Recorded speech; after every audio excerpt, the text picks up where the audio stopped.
Okay, namaste, everybody. This is Ayu120 Introduction to Ayurveda. Specifically, we're covering a few topics concerning longevity tonight. So, longevity in India has to do with something that we are not very familiar with here.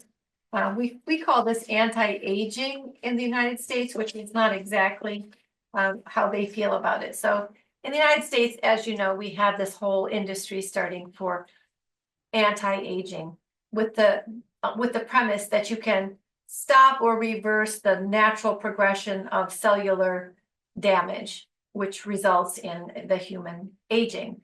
In Ayurveda, there is really no concept of aging. For instance, I treated a woman who was in menopause at age 26 because of a hormone imbalance. And I've treated women in their 60s who do not have hormone imbalances and never experience the symptoms of menopause.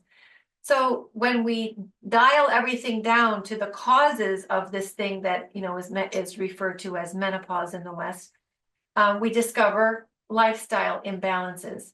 The 26-year-old was not leading a natural lifestyle, but the 50 to 60-year-old woman that I treated was leading a natural lifestyle and therefore had no symptoms. I had a girl from Finland come and stay with us at the ashram, and she was having terrible symptoms, and we went to the doctor, and she said to the doctor, I need you to give me something for the menopause symptoms. And the doctor looked at this beautiful girl from Finland and said, I'm sorry, dear, but we don't have menopause in this country. I can't help you. So there's a lot of myth and misinformation about aging that can be undone through Ayurveda philosophies in such a way. Understand that you can slow the rapid aging that is caused by a misalignment with nature. So if you understand what that means, it means there's normal aging, there's rapid aging, and there's slowly aging. So Ayurveda seeks to have you age at a pace that is in line with not your chronological age, but with nature. Iyengar once said, your age is determined by the flexibility of your spine. And that said a whole lot. It doesn't mean go to asana class. It means that all the nerve endings to all of the organs and all your existence are rooted in your spine. If it stiffens, you age quickly. If you keep your spine flexible through a variety of things, not just asana, but also how you sleep, how you work, how you sit, how you move through the world, your posture, what you're taking in, lubrication, oil is very important for the spine. So a lot of things are a part of how we can reduce rapid aging. So I'm showing you these two pictures because I want you to see that this was an ad that was posted from, I don't know who the company was, but they wanted us to see that both of these women are 80 years old and that we are to make a choice of which one of these women we want to be. And immediately in the last course, someone said, well, I want to be the woman on the left. Obviously, she's fit. She looks younger than the one on the right, right? She has less wrinkling than the one on the right. But the one thing that we're not considering is how this occurred. An 80-year-old woman is in her fourth phase of life. She has wrinkles. She has gray hair. It's natural. When a tree grows, when it's in the last phase of its life, it has crooks and crannies in its bark. It has some leaves are missing or branches are broken, and the colors of the leaves are not as vibrant as when that tree was a sapling. It's natural. It's called aging. It's the cycles of nature. The woman on the left has had cheek implants, Botox, a tummy tuck, estrogen patches, and she overexerts tissue that was not meant to be lifting weights in her fourth phase of life. So though she might look better to you, it's all synthetic. the woman on the right, okay, she's in a wheelchair, so, and she's not looking very happy. My point is, there is something, between these two pictures that is more of a naturally aged woman with normal hormones for an 80-year-old, normal skin for an 80-year-old, normal hair for an 80-year-old.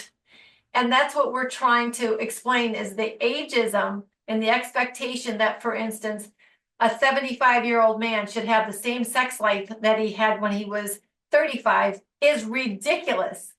And the synthetics we're putting into men to make them perform in that way is so damaging to the heart. It shortens their lifespan. So why would we do that? It's ego-based. It's groupthink based. It's economy based. Most Eastern countries value the aged person because that's where the wisdom lies. When we walk into a home in India, you walk in and find the oldest woman in the home, and you bend down and touch her feet. If she puts her hands on your head or here, then you're welcome into her home to speak with her family. She is the queen. That's it. Full stop. She's the one in charge. Even if she doesn't own the home anymore, she's given it to her son. She is in charge. And it's always been that way. The oldest people in the community had the wisdom for the politics, for the business, for when do we move land, where do we build, what direction should we face the bedroom window. All of this intelligence is not with 20-year-olds, but in the United States, we value youth over everything else. And so it's been a slippery slope ever since. So proper expectations is a part of longevity. Longevity, the length of your life is not what we're talking about. In the West, it's length of your life. In the East, it's something else. Longevity in India in the last 50 years, contrary to US longevity, which has reduced, especially since COVID, we've lost several years, nearly 5. In the East, even during COVID, Indian life expectancy increased. So their advancements in things that are meant to protect the environment for humanity is why they're living longer. The majority of India lives in small villages. They're self-sustaining homes with a little garden and a field out back for a cash crop. They pull water from the well, they filter it, they have wood cooking fire, they eat the original foods, they forage, simple lives. And they're living much longer than the United States is, not in chronological years, but in the quality of their lives. The purpose of life in the beginning, when yogic studies first started, when we were brought into this, there was man living, that we were living with animals, we were living, on farms. And there was this turning point where humanity, was under the assumption that we were born, we have a kid, and then we die. And there was this animalistic, mechanistic kind of, do your duty. There wasn't much of an attachment to life itself, no understanding of a higher purpose. But then once the texts were, once they arrived, once humans were made divine, however you see that happening in your religion, then all of a sudden man kind of woke up and said, there's actually a lot more between being born and dying that requires some intellect, some education, some society, some platform where I can actualize and not just behave like a dog, but behave like a divine person who has something to contribute to make the world better. And so the yogic text, Tantra first, and then the Vedas came in 1,000 years later and codified what this is, what this cycle is. And they said there's basically 4 portions to a person's life: dharma, your values. For instance, I'm a daughter. This is my dharma. I came home from India to take care of my parents. Dropped the PhD program in India and left the ashram to come take care of my dad so he could get through heart surgery. And I haven't gone back yet because that's a promise that I made to my father a long time ago, because I'm the only daughter. So that's my dharma. My dharma is also I'm a mother. I have children. I'm a sister. I have 2 brothers. So my dharma was prescribed before I arrived here. Sometimes, Dharma, if you don't have those connections, sometimes Dharma can be given to you later, but usually it's at birth. You discover why you're here in the system that you're born into. And that's so that you can see that really is the first part of your life. Your Dharma is really defined. The second phase is going to be your Artha. These are your productive years. This is you have a certain amount of years to develop your prosperity, to develop your economic foundation, your values. How do you exchange things with other people to make sure that you're part of the society and not shunned to the forest? Is it business? Are you a teacher? What are you going to contribute that's going to make sure you have a good footing? So that's the second. So once you have that, you've got your career, you're working, then you can look around and you can say, well, I'm older now, I'm 22, and it's time for Kama, for the psychological development. As this was really written for men, but as they grew up 21, 25, brain is fully developed at 25, and they're looking around saying, okay, I'm ready for a wife, I'm ready for kids, I'm ready for the give and take of personal development through relationship with other, not so easy, but it's the highest yoga there is, marriage. And so he gets married, does the whole thing, continues with the career. And then finally, in his last phase, he would be working toward moksha, liberation, spiritual values. In India, the men, once they have finished raising their kids and they're off to college and he has finished his career, retirement age in India is 55. He might hand the farm over to his son, put his white clothes on and his turban and leave the home and wander as a sannyasi and find an ashram like ours and tuck himself in and meditate the rest of his life. Coming together in the phase of his Kama to have children, that with the arranged marriages is different than here. So once that task is finished and the world has new people, then he's free to go. So these are if you superimpose these four phases over your own life, they don't necessarily happen in order. For instance, I raised children for 25 years before I left for the ashram and deeply developed my Ayurvedic practice. But a lot of people do this in this order. That makes sense to you?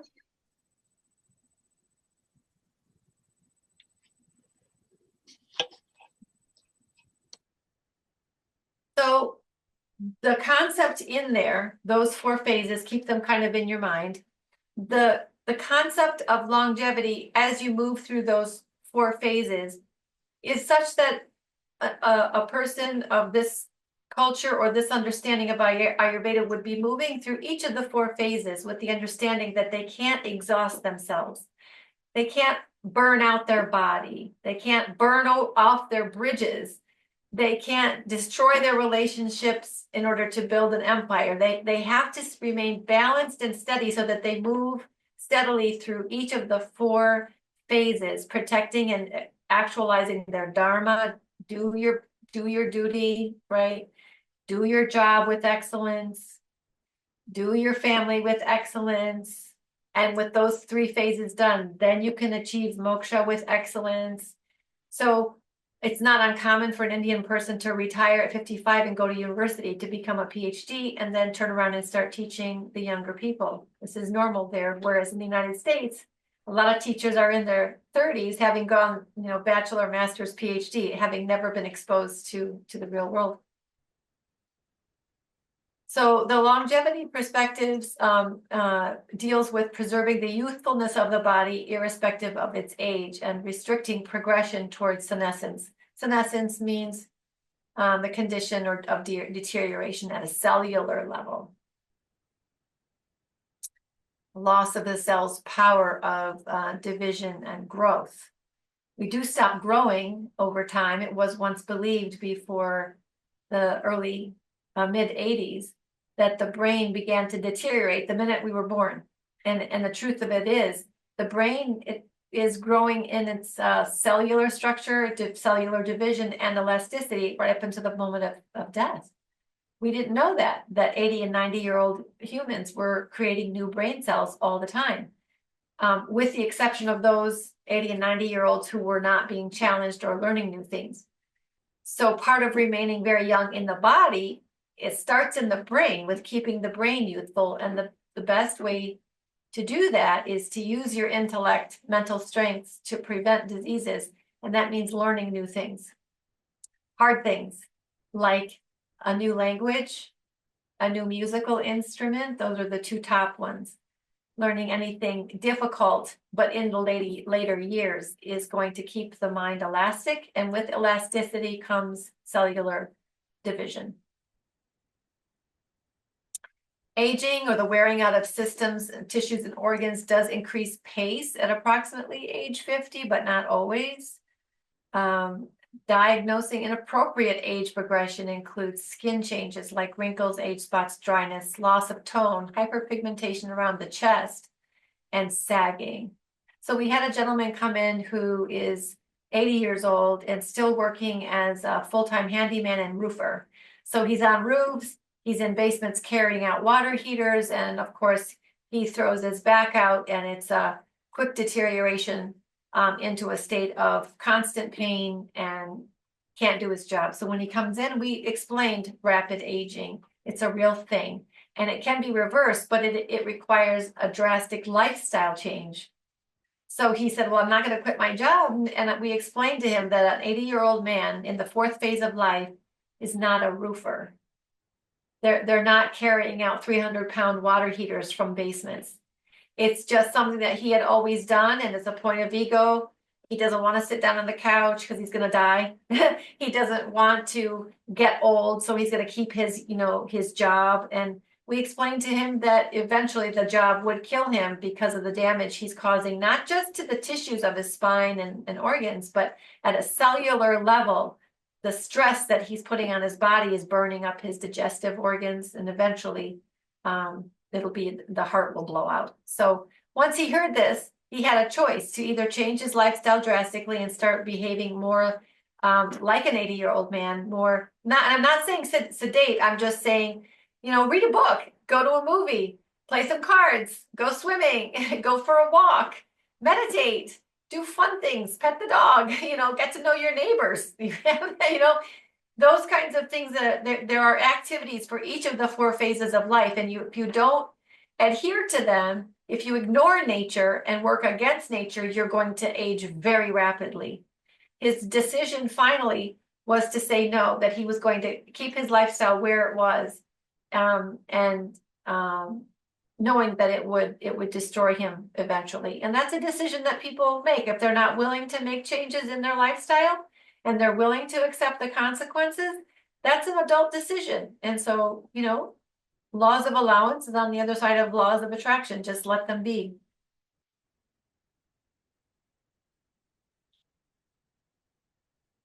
So Vata, the dominant constitution of the older body is wind.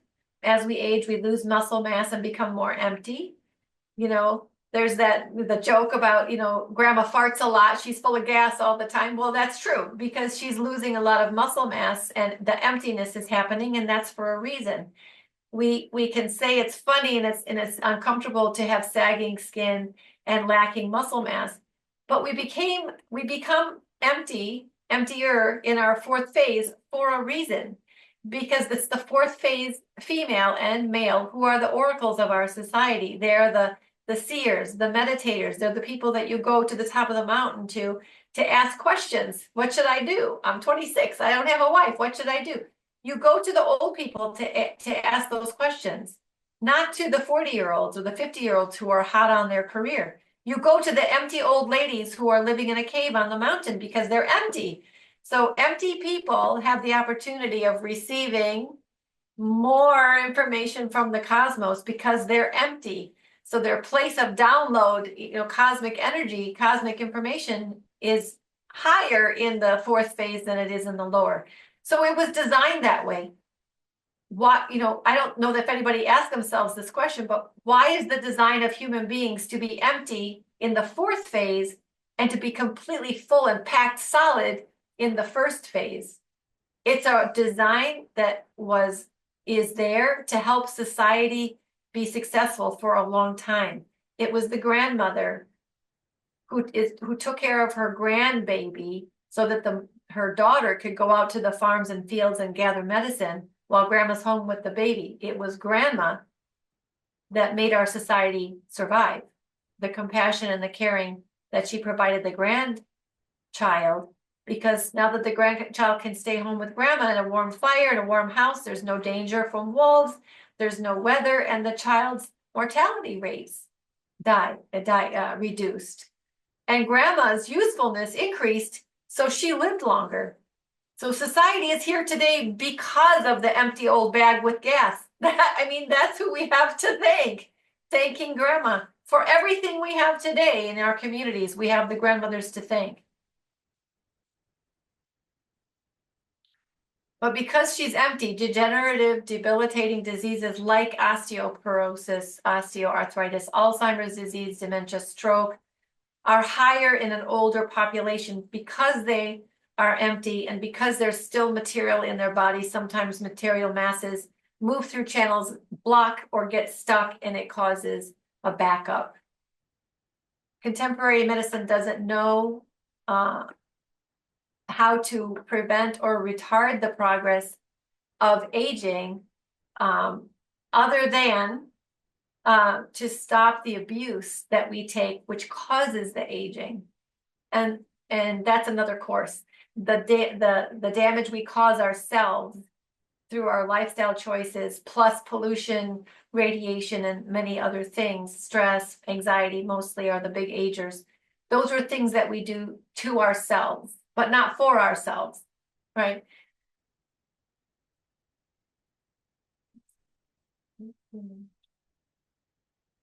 So here we go.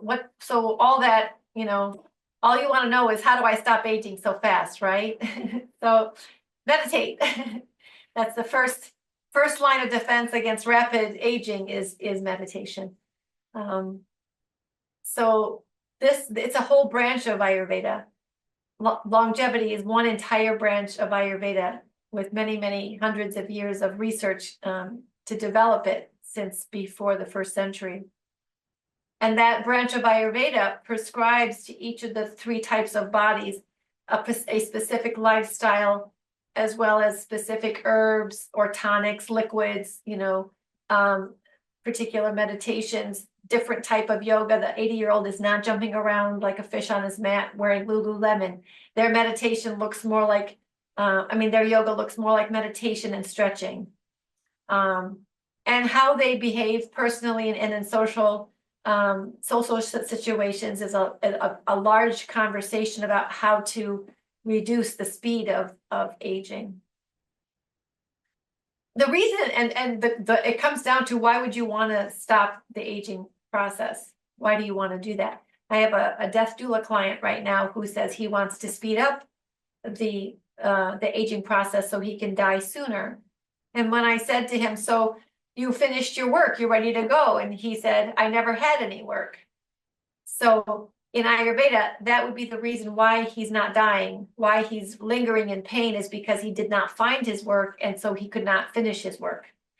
Ayurveda says that if you have a dharma, if you have a purpose, and you come and you finish your work successfully, not only will the aging reduce and be at a steady pace, but the dying process will be pain-free, and you can leave a happy person. We'll get to that, the purpose, in a second. Economies of scale and profit, Western economies, and now it's come to the East as well. They have truncated longevity techniques because there's no money in it. If you make people healthy and live longer, more fulfilling lives, there really is no cash benefit for any of the big pharma, big medicine empires that we have to suffer with here. But what we're not thinking about in the West, those same people, is the profit to be made from a healthy population that is aging slowly is 1,000% higher than what could be made off of a sick population. So when you look for longevity or anti-aging or slow aging, if you just Google for it right now, what you're going to find is a lot of bottles with pills in them. Or like for our cleanse, we're doing the cold plunge, and that That's one of the ways to slow down the aging process. So there's lots of hacks that you can do. But if you just Google for longevity or anti-aging, you're going to find a lot of pills. And that's not really what we want to do, because it just backs up the liver. We want to find a way to empty the liver. So non-pharmaceutical interventions are lifestyle diet, internal cleansing therapies, and they're mostly overlooked here in the West. I actually learned about the Shangprang Shalana, the salt cleanse that we do in our community cleanse. I learned that from my father, actually. They did it in the Army. He was in the Army in the 50s. And they did a Shangprang Shalana before they were deployed to the front line, because he said nobody wants to fill their plants while they're in the foxhole. So they emptied their intestines before they went out to the field. They also did Kapalabhati, breath of fire, when they woke up in the morning before they went out and did their TTK, which also all of it came from yoga. Everything he had learned was all taken right from yoga therapies and natural therapies to get these boys ready for a good day of soldiering. Rejuvenation in the Shastras, in the yoga texts, is defined as that which destroys the old age and the disease. So what the Vedas are talking about is activities or tonics or herbs that destroys the aged cell. When we see that, we say, oh, we see old age and we say people's old age. But what the texts are saying is a tonic, an herb, or a process like cleansing that destroys and removes old dead cells and makes way for new fresh cells. So it's like taking the dead bodies out of the room so that all the children coming through in the kindergarten class don't have to look at the dead bodies and ask a lot of crazy questions. You don't want the new cells to be in the same place as the old cells. That's what they're talking about, removing old age and disease. Old cells are the source of many diseases. So rasayana, or tonic, and rejuvenation therapies aim at keeping the enzymes in the tissue cells in their normal functioning condition. And there you go. Chronology does not matter. A 35-year-old man could have the body of an 85-year-old man if he mistreats it. And an 85-year-old man cellularly could have the body of a 65-year-old man if he treats it successfully and keeps it clean and detoxified and get the old cells out.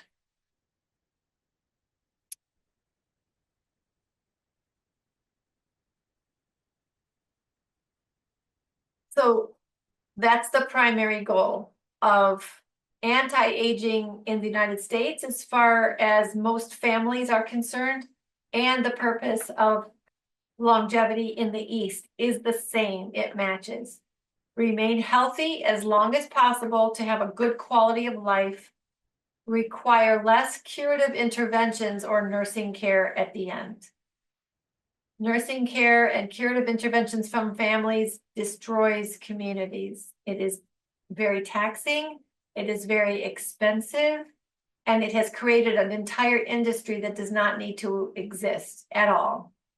So we just have to do a better job of keeping ourselves healthy so we don't have to tap into that. So as I mentioned, I'm not giving you the whole course tonight. It's just an introduction. This is actually a 1-month complete course. If you're interested in doing a full course on longevity, that we can make that happen for you. But I'll just give you one thing that we like to give folks. The herbs. There's a set of herbs that you can take every day to help you detoxify, get the dead bodies out, remain empty, remain not inflamed. Edema is a huge source of aged body. And these are the 5 herbals that are adaptogenic. Adaptogenic means that when you take these 5 herbals in, any of these 5 herbals, It goes to the place where you're having a hard time, or the place where you're aging too fast, or a place where you're having too much oxidative stress. Adaptogen means the herb adapts to whatever your body is experiencing. So those are the 5 adaptogens for longevity.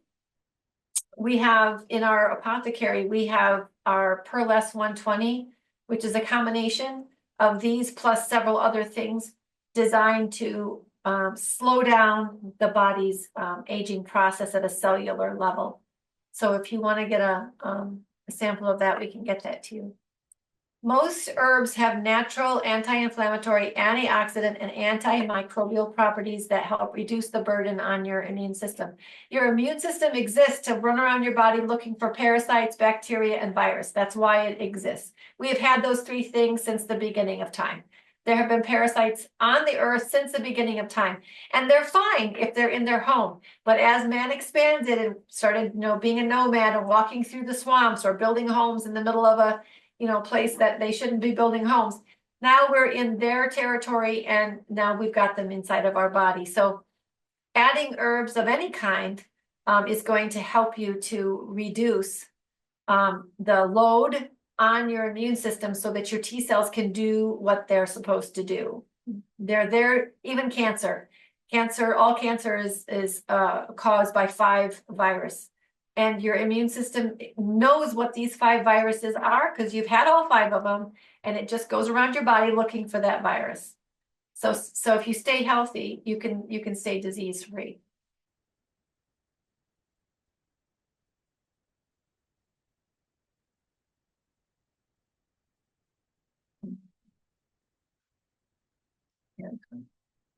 Okay, and then finally, the second hack you can do. There's many of them in the course. If you want the full course, let me know, but these are just 2.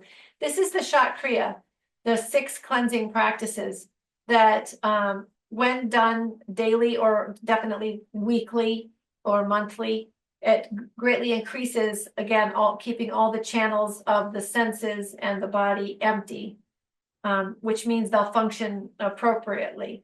For instance, Tratika. Those of you who know me, my favorite method of keeping the eyes healthy is Tratika. It's what saved me from epilepsy when I was in college, and it's what brought me to become one of the first yoga therapists in the United States, was this simple method of fixed eye gaze. So Kapalabhati, they call it fire breath, is for cleansing the frontal lobe of the brain, which gets us into a lot of trouble. If it's not clean, we end up getting attracted to people just like us with the same vices that we have. So Kapalabhati is called skull shining. In Sanskrit, in the United States, they call it breath of fire. Noli is, we don't do it. It's where you swallow fabrics. We have dhoti for cleaning out the mouth, or kunjal for cleaning out the stomach, some vomiting with salt water. We have basti, like an enema for the large intestine, and we have the neti for the nasal passages. So this collection of Shat Kriya was codified and published about 500 years before the 1st century. And it had already been researched and developed and used for probably another 500 years before that by folks in the countryside. Easy to do, as part of our dinacharya morning practice. Monthly, increasing our dinacharya to include some of these is absolutely wonderful and suggested. I've got a question about the neti pot. Yeah. What is the best way to do that? Should you add anything to the water?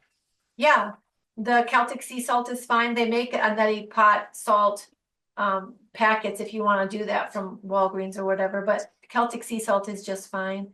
The water, put a pinch in the water, add hot water, boiled water, and mix it up so it's dissolved. Wait for the salt water to cool at least to a few degrees above body temperature, but not more than 103. And then there's 2 methods of neti pot. There's one just for the nasal passages here. There's a little break between the nasal passages right about here, so you can just tip and pour it into the right side and let it come out. But the second way that's really good for people that suffer with nasal infections is called the drowning method. And that's where you put the neti pot into the right and you lean forward and tip your head upside down like this. Oh, okay. And let the water fill these sinus passages. And it feels like you're drowning, which a lot of people don't like that feeling of drowning. It's scary. It makes your heart rate go. But the beautiful thing is once you get these sinus passages filled with water, then you put your head up straight again, close your right nostril where the water went in, and just take a big breath through your mouth and blow out your left nostril, and all of the mucus from up here will come out this left nostril and fill the sink. And it's really quite thrilling. That sounds great. So it's awesome. You're plugging the nostril that you sent water into and blowing. Okay. So you don't blow out the nostril that the water went up. Nope. Close it. Take a big breath through the mouth and blow out. I'm going to do that tonight. Well, don't, because you can't lay down for 45 minutes afterwards. So it's best done in the morning. Oh. And it's still early. And caveat, after neti pot, even with just down here, you have to jump up and down hard, landing on your heel, blowing out through the nose to get it dry. Mm-hmm. Imagine how hard it is to dry these out. You can't leave any water in there, so you really have to jump and land hard on your heels and blow out through both nostrils until you feel like all of this water from your nasal passages up here are empty. Because if you leave it up there, all you've done is create 2 petri dishes in your forehead, and you're going to end up right back in the same situation. The first time I did this for a client, literally a quarter cup of mucus fell out of her nose into the sink, and she had been living with it for years, and no antibiotics could get it out of her head. Well, I know what Kara's going to wake up to tomorrow morning. Fun sounds. Yay. Welcome to India. I'm going to wake up the whole apartment building. Right. So, we'll close on this, and it basically shows that you have 5 layers of your existence: your physical body, your energy body, your mind, your intuition, which is your connection to other people, and the Anandamaya, which is your connection to the universe. These are the 5 layers that we address when we're writing a protocol. If you come in ill to the clinic, we write you a protocol that involves all 5 of these layers of your existence. So whereas a Western doctor might write you a prescription for your physical body, that's an antibiotic, a yoga therapist or Ayurveda physician will write you a protocol, 1 or 2 or 3 things for each of these bodies, so that you're healing the whole person. That's why it's called holistic. Healing is it's accommodating the fact that you have a brain and a mind and a breath body and an intuition. It's accommodating all of those things. And in each of those sheets of your existence, there are prescriptive procedures to heal them. Healing meaning getting it knitted back to the sheath beside it, with getting the body knitted back with the breath, knitted back to the mind, knitted back to the cosmos, put it back together. When the bodies come apart is when we have disease or mental break. So the person whose all 5 bodies are knit together nice and tight with no gaps in between lives a high quality life and a long life. It gives them many, many, many years to accomplish what their job here is. Human expectancy is 120 years. So we are not anywhere near. We're living half of our life is expectancy. A little bit more than half our life expectancy here in the United States. A woman in France last year died at age 120. She lived successfully. She ate a Mediterranean diet. She never got married or had kids.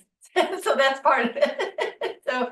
But she lived in a small, simple community of simplistic living, nature-based, spent most of her time outside, grew her own food, had her own chicken, kind of a be in nature and don't make it so complicated kind of a lifestyle. And she lived a full span of 120 years.